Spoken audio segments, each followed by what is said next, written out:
Hello there and good afternoon, ladies and gentlemen, to Al24 News special coverage.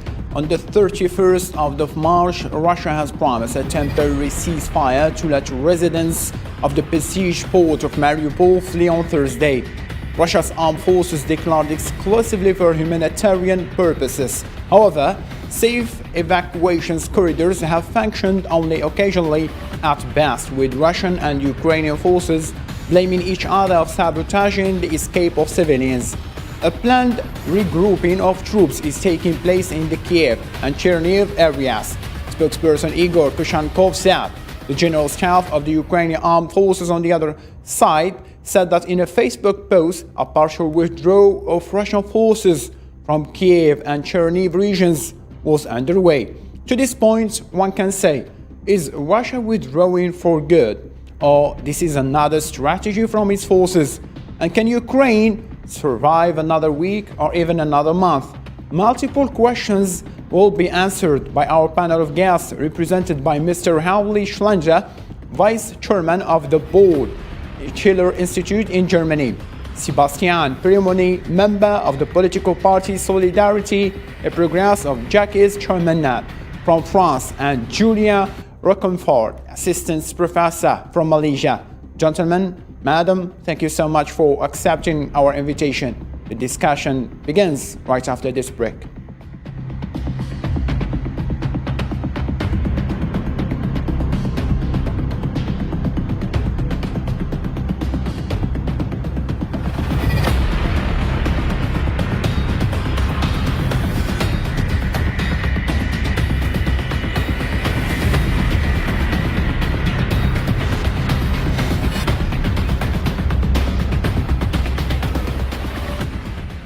Starting with the latest updates, Pentagon indicates that the number of Russian troops repositioned from the area surrounding Kiev is probably around 20% of the total troops deployed there. Spokesman John Kirby adds that Wagner Group's plans to send about 1,000 of its contractors to the Donbass.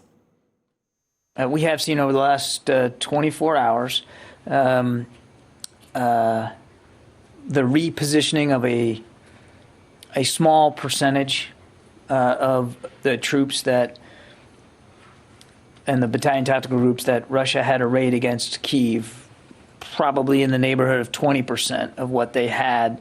They are beginning to reposition. Some of those troops we assess are repositioning into Belarus. We do think some troops that were arrayed against Chernihiv have also been part of this repositioning. And as well, further to the east, there's a town called Sumy, S-U-M-Y, and we think some of those troops have also repositioned into Belarus. Mr. Halley has a direct question. How can you explain this Russian withdrawing? Is it a sign of failure, or this is another strategy of its military operation? You're asking me? Yes. Yes. Well, I think, first of all, the Western media has been completely wrong in its assessment of what Russia's military strategy is. We keep hearing about the Russian playbook, but from the beginning, the Russians said they had no intention of taking over all of Ukraine, no intention of regime change in Kiev, and their purpose was demilitarization and denazification. Now, they've already gotten a concession from Zelensky that Ukraine will not seek NATO membership. They've also destroyed a significant amount of the Ukrainian military capability, especially air forces, and they've isolated some of the units, military units. And so now they're pulling back to focus on Donbass, which is the third of their objectives, to ensure the protection of the Russian ethnic majority in Donbass. So I think the portrayal of this as a retreat by Russia, as a defeat by Russia, is part of the arrogance of the Western media and misses the point, which, of course, the Western media has never covered, that there were legitimate security concerns raised by President Putin for a number of years before the special military operations were launched. Mr. Sebastian, Mr. Halley is saying the Western media are arrogant, and in France, they are considered from part of the Western media in France how they are considering this military operation, the so-called war by others, taking into consideration that French President Emmanuel Macron have tried several talks with their Russian counterpart Vladimir Putin, but nothing appeared to the surface. Yes. First of all, I want to as it is my premiere on your show, to say thank you for your invitation, and I'm very honored. So from the French part, we are totally submit to the NATO propaganda and the Western media propaganda. So even if Macron, the president of France, is trying to talk with Putin, if we look at the Western media, it's always the Western propaganda around the Putin aggression of Ukraine. And the Ukrainian David fighting the big, bear Russia.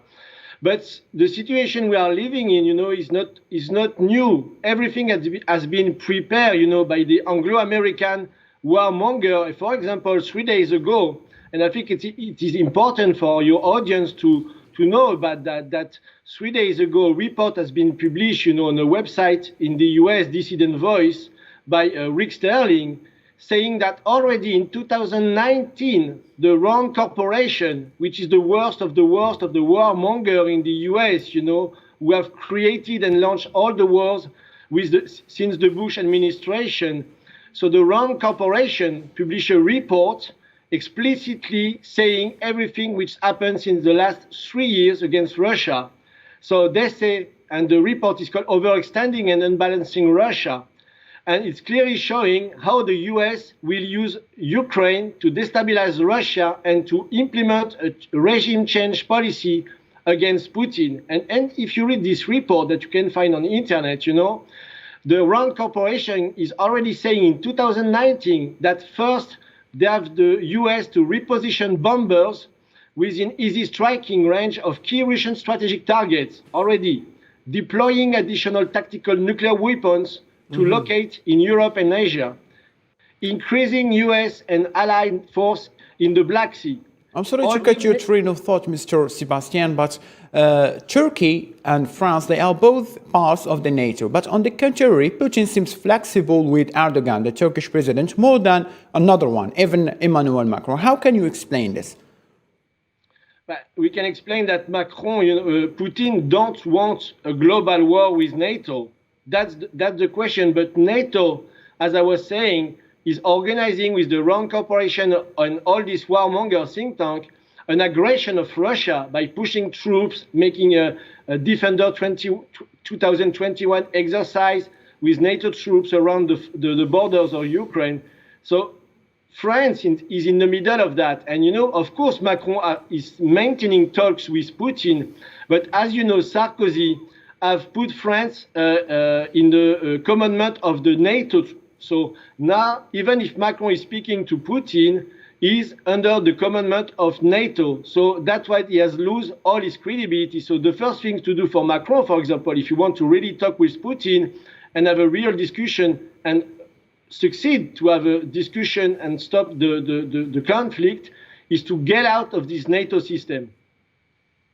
Understood. Mrs. Julia, if you can read between the lines, how can you explain the Russian moving toward Asian countries? In other words, do you think that this military operation in Ukraine will be beneficial to Asia and will destroy European Union? Well, that's a Napoleonic goal to destroy the European Union. I think European Union has its own dynamics, which is not as much related to the current conflict. However, there are several interesting points which concern Asia. First is that we already noticed that for over a month that the conflict has been ongoing, Asian countries prefer to sit on the fence and to watch, rather just watch what's going to unfold out of it, not really willing to engage. Even you saw some of them voting against Russia in the United Nations General Assembly, but I think there is an idea that it's not going to be very much consequential. At the level of political rhetoric and pretty much of Asia, in Western Asia, in the Middle East, in South Asia and subcontinent, in Southeast Asia, where I'm based, except for Singapore, we can say that everyone has been just cautiously watching, taking a very moderate stance. Some are very reluctant at the level of respective governments to call it a war or even an invasion or an aggression, preferring to just first assess what kind of risks for them it might ensue. For example, the possibility of food crisis, disruption of supply chains.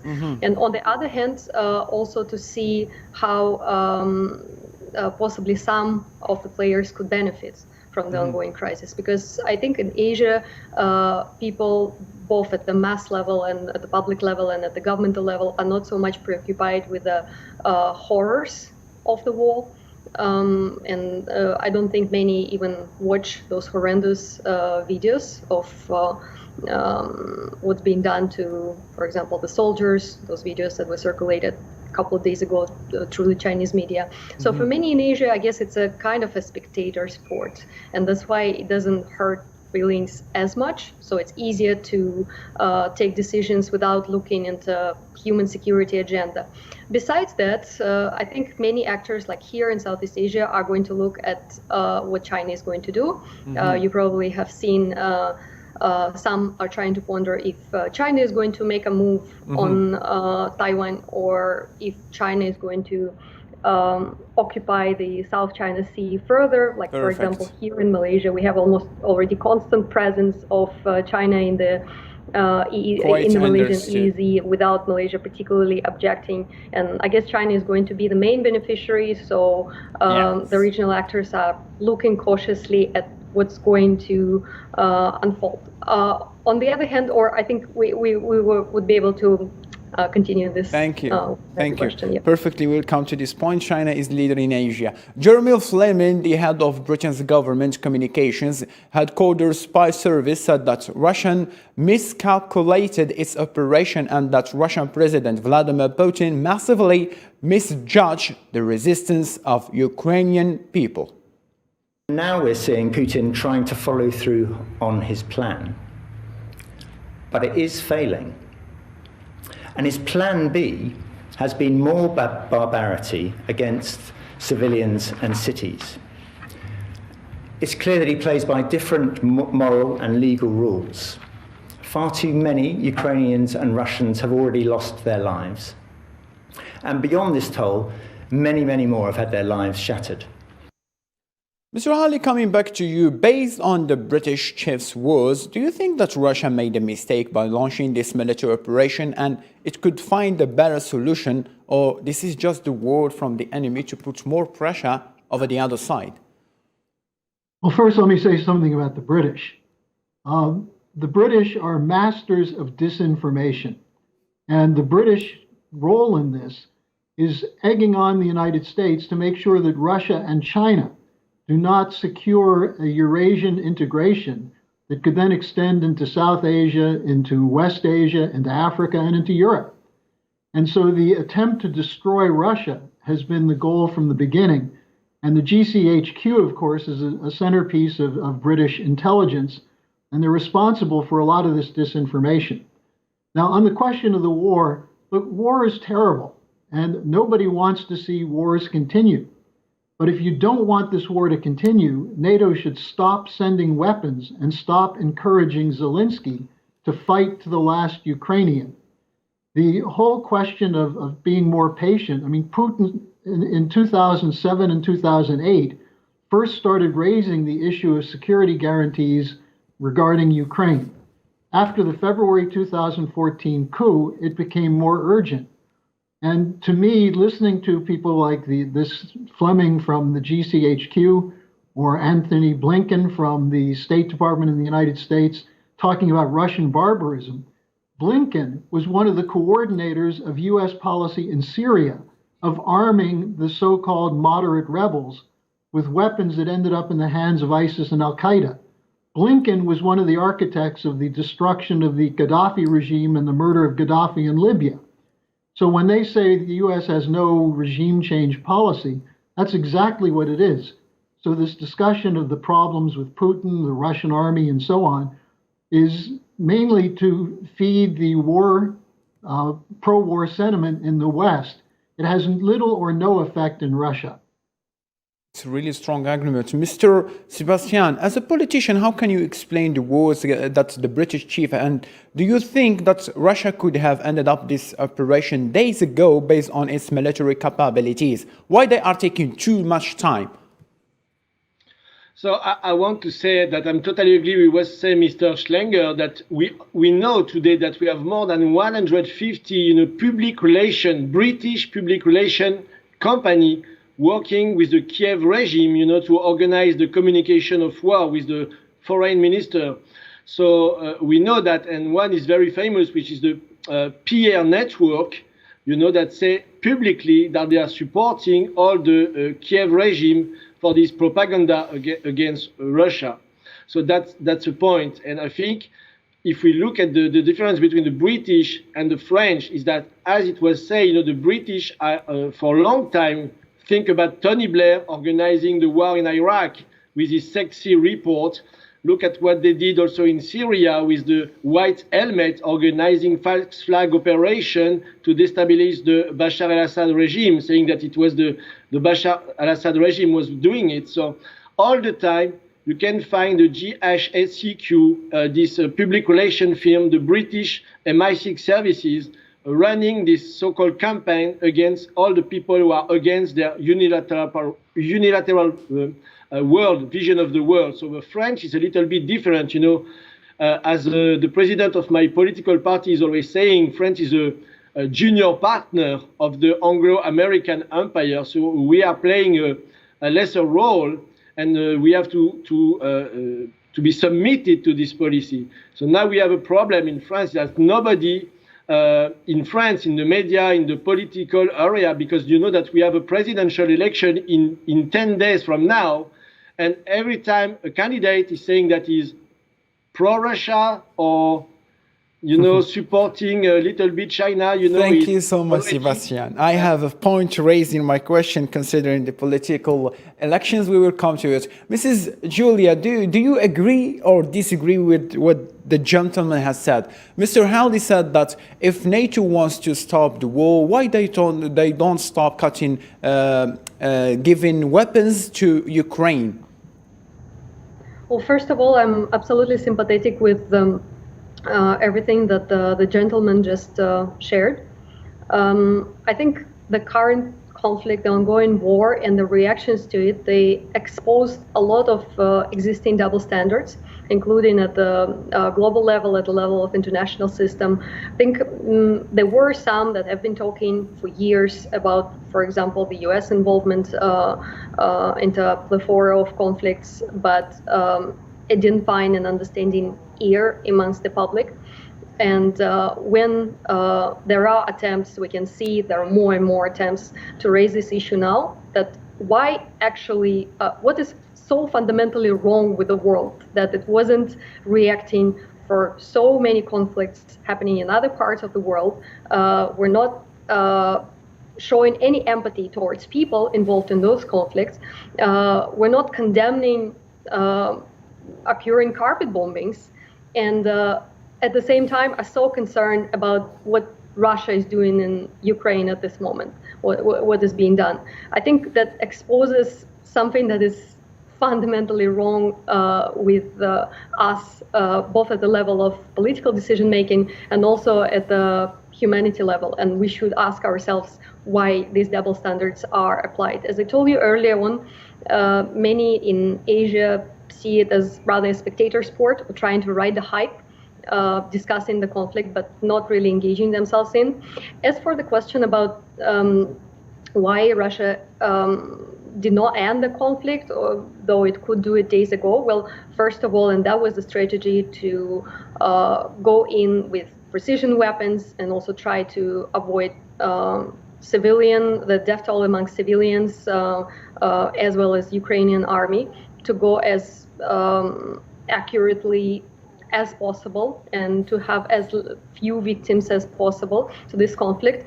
We should also consider that if we don't consider the empathy part, then at least Russia is definitely trying to avoid a PR disaster, despite still accidental destructions and disruptions that we've been observing.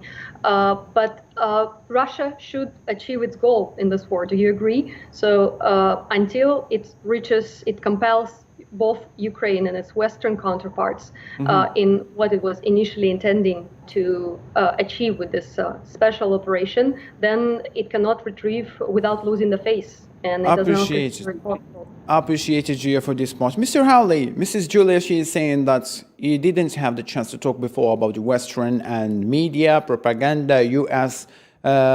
Conspiracy, but now you are taking Ukraine as part to talk about this. I mean, you are using Ukraine to bring out your rage over U.S. Well, let me simply say that I'm with the Schiller Institute, and we're mobilizing to have a conference, an international conference, to change the strategic and financial architecture of the present world. What we're talking about with Ukraine is being used as a weapon against Russia, and as I said earlier, against the Russia-China alliance in Eurasia. And by the way, when you bring up the question of Asia, the Indians are very much in the center of this, working with Russia and China. Sergei Lavrov, the Russian foreign minister, is in Delhi today, and he was in China yesterday meeting with the Chinese foreign minister Wang Yi. There's a different conception that they have from the West, and the financial system in the West is extremely weak. It's crumbling. It's overloaded with debt. And the threat that is represented by a Russia-China alliance, especially now with the Russians starting to talk about using the ruble, the Chinese talking about working a yuan for oil trade with Saudi Arabia, we're seeing a fundamental shift against the unipolar order. And my organization has been calling for an end to this unipolar order, where the so-called rules-based order is determined by those who control the international financial institutions. And if any country steps out of line, especially if it's a smaller country, they get smashed, like Iraq or Libya. Now they're trying to do this to Russia. This is a profound error on behalf of the West. And I think many people in the United States are coming to realize that the U.S. media is not telling them the whole story. To tell you the truth, you get much better picture of what's going on from Algerian television or Pakistani television than you do from CNN or the U.S. media. Thank you so much. During a visit to Washington, D.C., German Defense Minister Christian Lambert stated that NATO and the EU are even closer than before to Putin. She also pledged to provide weaponry and military equipment to Ukraine, while expressing her skepticism of Russia, who has pledged to dramatically curtail its military activities in direction of Kiev and Chernihiv. We're closer than we've ever been. We work well together and are loyal partners. Any statements made by Russia and Putin should be viewed with caution, and words must be backed up by actions. It is critical that Russia does not just redeploy forces and search for another means to perpetuate this heinous conflict. As a result, there's a lot of doubt about whether what's been declared will actually materialize.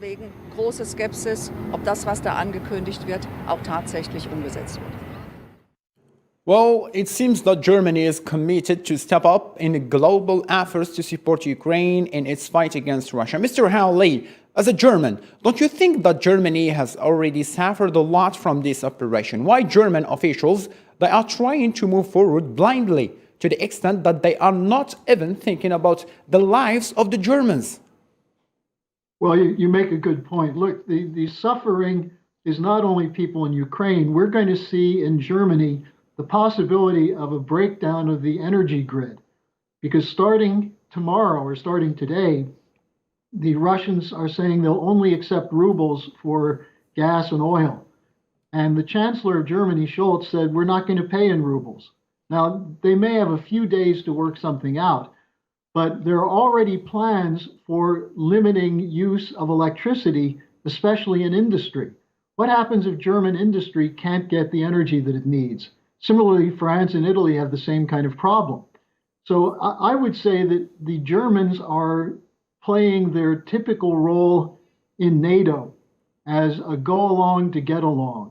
They're more afraid at this point of being a target of the US than they are of the economic damage that will come from their support of NATO against Russia. But I think it's short-sighted. I think many people in German industry, and including the German population, want to do more trade with Russia and China, and they're being held back by the European Union and NATO. So I think we're going to see a shift in Germany at some point soon, especially when grains disappear from the shelves, when the cost of bread goes up, when vegetable oil disappears, because there's already shortages of vegetable oil at German grocery stores. I couldn't find any corn oil or sunflower oil when I went shopping last week. So it's already hitting, and it's going to be much worse if the Europeans continue this alliance with the British and the US against Russia. Quite understood. Mr. Sebastian, why France is not doing the same as Germany and kind of as UK? They didn't impose severe sanctions over Russians. Some critics said because France has a presidential election coming ahead, and this will be the turning point to the current president, Emmanuel Macron, that it is well clear in France he is not the next president. People may look for another. So he is playing now his last cards to stay in his position. This is why he is trying to end the war. Yes, Macron is trying to be the peacemaker. So that's why he's not as hard, as the UK or Germany. But France has an independent way of diplomacy because we have a Gaullist tradition, and you have to know that in the military area, in the intelligence area, you have a lot of people denouncing what NATO is doing against Russia. So you have in France still a kind of a resistance, against NATO policy and against all this propaganda coming from the Anglo-American neoconservative think tank. So that's a point to understand. Then all the candidates are now oppressed to say that Putin is a bad guy and the European Union is a good, and we have to help Ukrainians. So you have a big debate against the candidate to respect, the mainstream media narrative. So that's a very difficult situation, of course, for Macron, because he wants to be the peacemaker, as he is the head of the European Union right now. France is the head of the European Union. And he wants to take the credits of ending the war. Exactly. He wants to be the peacemaker.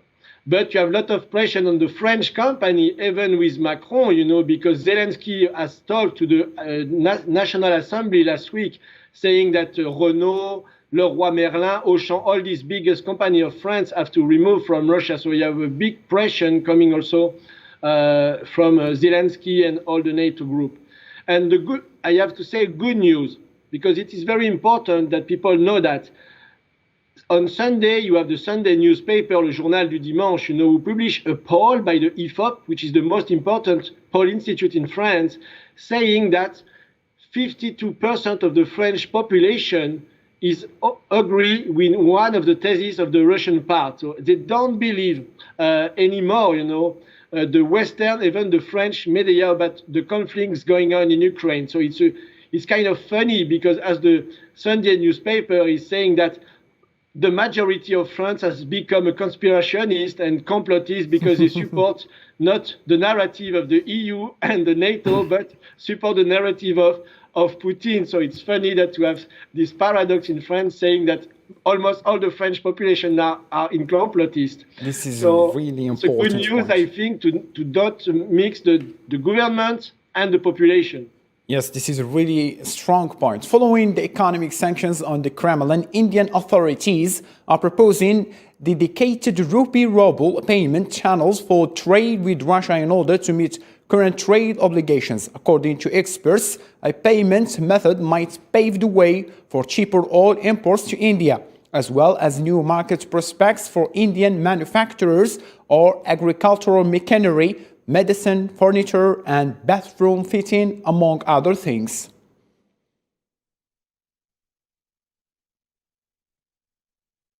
Mrs. Julia, coming to you in Asia now, precisely in your country, Malaysia, the only country I believe Putin paid a visit to after a month since he launched his military operation in Ukraine, attending organization of Islamic Conference Summit. So, to this point, in Malaysia, is Malaysia taking a side to Russian part? Unfortunately, I haven't heard of any such foreign visits undertaken by Vladimir Putin. I don't think that he has traveled anywhere so far, but I'm very happy to talk about Malaysia's position on that. Well, by no means I represent the position of the Malaysian government, of course. Malaysia, well, as I told you, except for Singapore in Southeast Asia, all other members of ASEAN, they took this moderate stance. They prefer just to watch and see what's going to happen, how China is going to benefit and what China is going to undertake, and how probably the regional actors could benefit themselves. But most of all, I think just trying to stay away from the conflict that doesn't concern them directly.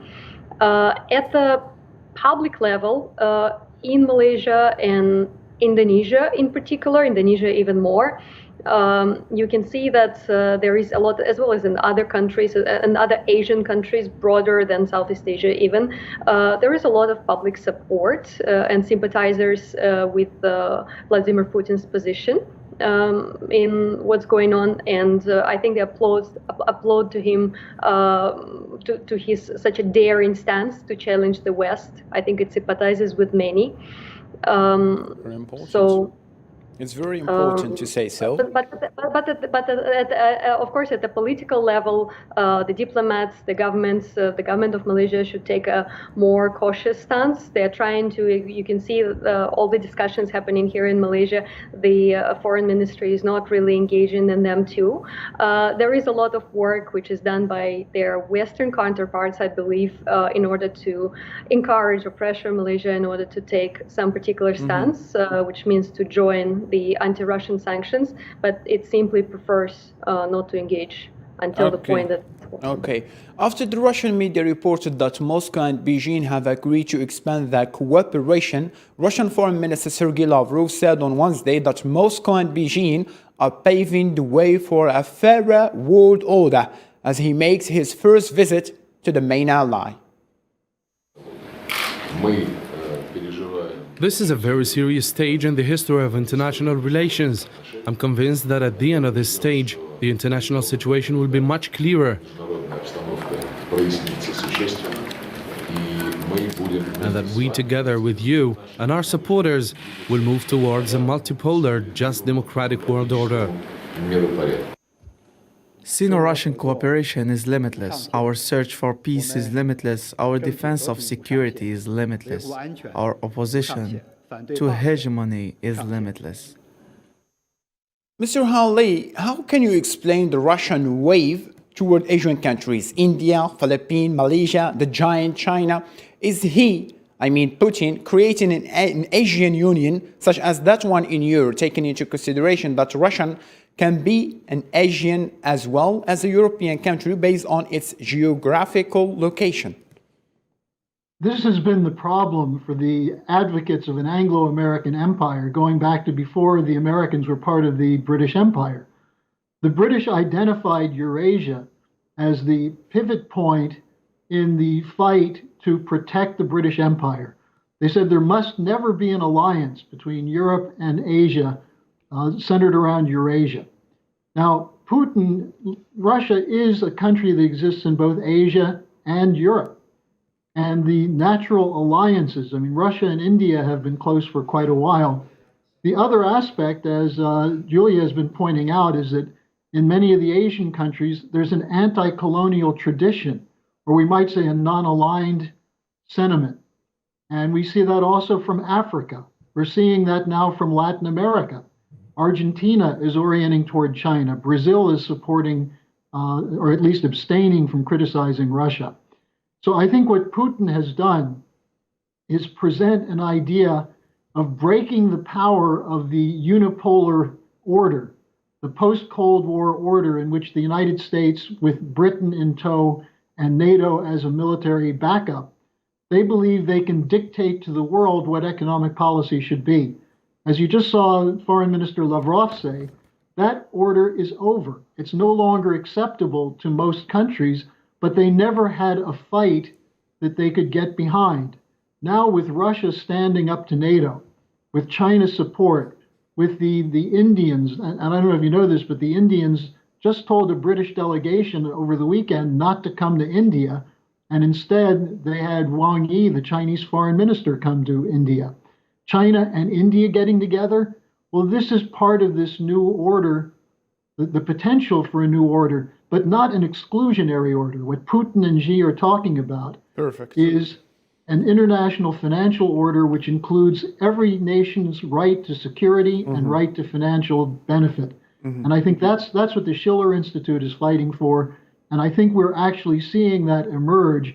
Unfortunately, Ukraine is a victim in this because they're being used to try to undermine Russia. Thank you so much. I believe a lot of people will agree on that. Mr. Sebastian, briefly, if Putin succeeded in his plans, how this will affect Europe in general and France in particular? And if Russia can create a group of Asian countries, is that going to be the end of the European Union? Yes, in a sense, but I won't say that I'm totally agree with what Arley said, because we have an expression in French which says se tirer une balle dans le pied, which means we are shooting ourselves in the feet, you know. And this sanction imperial policy is exactly what he is doing right now. And so it means in the short term, the potential economic disintegration of the European Union. So yes, it's a possibility. But as Arley was saying, you know, already in Germany, they want to cut gas and energy for the industry. So it's totally stupid. And also Macron made a speech, you know, 2 weeks ago saying that we will suffer. He explicitly says that to the French people. We will suffer because of the sanction. Industry will suffer from it, and the French population will suffer from it. So it's totally a stupid policy, this sanction policy. So, of course, the possible disintegration of the economic system is not only bad for the United States of America, of the European Union, but it's bad for the world. That's why it's very important that we have what the Chinese and the Russians are proposing, to have a world security conference, you know, to discuss the reorganization of the financial system, a new security architectures, and to revive, in a sense, the spirit of the Treaty of Westphalia, you know, which the Treaty of Westphalia, which ended the religious warfare in Europe in the 17th century. So to say, okay, we forgive everything we have done, and now we go all together around the table and discuss this new financial system, this new security architecture for the world, and implement a win-win policy, as China is already doing with the Belt and Road Initiative, for example. Perfectly understood. I believe there are 2 minutes left. Mrs. Julia, don't you think it is the new world order? What is good for me and for my country, I will take it, whatever the price is. I mean, the prospect of the Asian continent may come over the division of another continent. How can you accept this? Briefly, please. Well, I don't think that it's going to be based exactly on this principle, to grab things by force. In fact, Russia has advocated for a long time that we already have. Why do we need to even develop this new term of the rules-based order? Well, we already have the rules-based order, which is based on the existing United Nations system, even though it's highly criticized. And indeed, as my colleague just said just now, that the international players need to come up with something new. Of course, and as I said before, the Asian states are practically cheering the effort ushered by Russia into revision of this international order, in particular shifting focus, financial, economic, political focus towards Asia, diversification of financial system, or even there are questions raised about that who international web, the internet belongs to, and how it is regulated. And indeed, it probably is going to give an impetus to new mechanisms, to more diversification. We've already seen the ASEAN countries refusing to get together for ASEAN-US summit. They brought an excuse of the problem with planning, but I don't think that's the real reason, because they don't want to be pressured.